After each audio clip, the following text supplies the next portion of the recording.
What's up, guys, and welcome back to the channel. Today I was just going to give you a quick little update on what's going on with the 2012 GT, so let's get into it.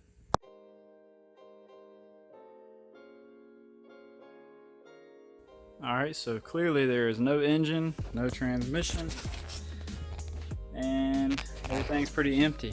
But as you can see, I've been doing a little welding and grinding on the strut towers here because I'm shaving the engine bay. Did some work over here. Basically, the engine had a noise in it, and so basically it took the engine out, tore everything down.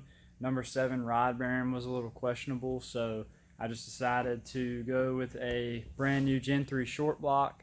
I'm going to be reusing my factory heads, which are over here, all laid out. Everything's broken down, but I'm going to be sending those to TKM down in North Carolina and getting those gone through. I got Boss 302 valve springs, and I'll be using stock cams, phasers, and all that other stuff.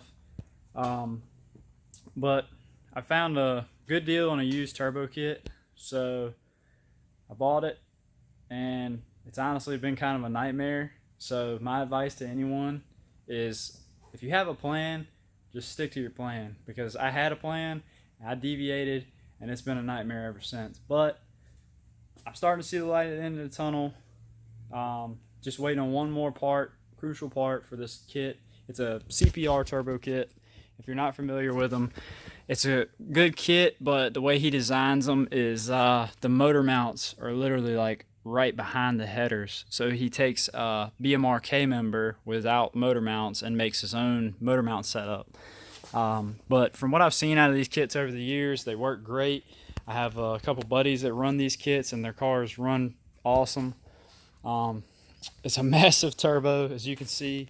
This is a 8096 forced inductions turbo, and I got a pretty good deal on it.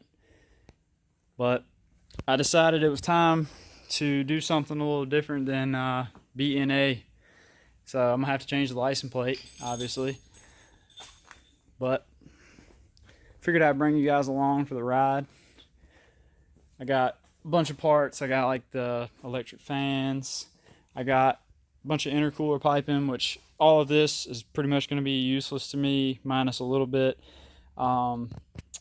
The car that it was on had a tube front end, so it was, chopped right here at the strut towers, tube chassis all the way forward.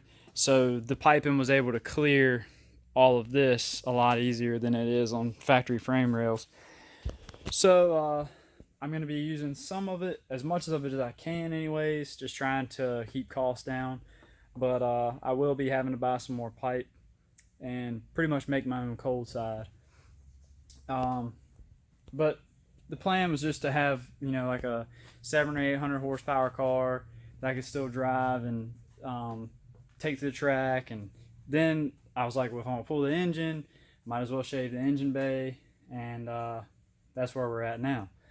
So I just figured I'd hop on and give you guys a quick little update, show you guys what I've had going on, and show you some of the progress that's been made.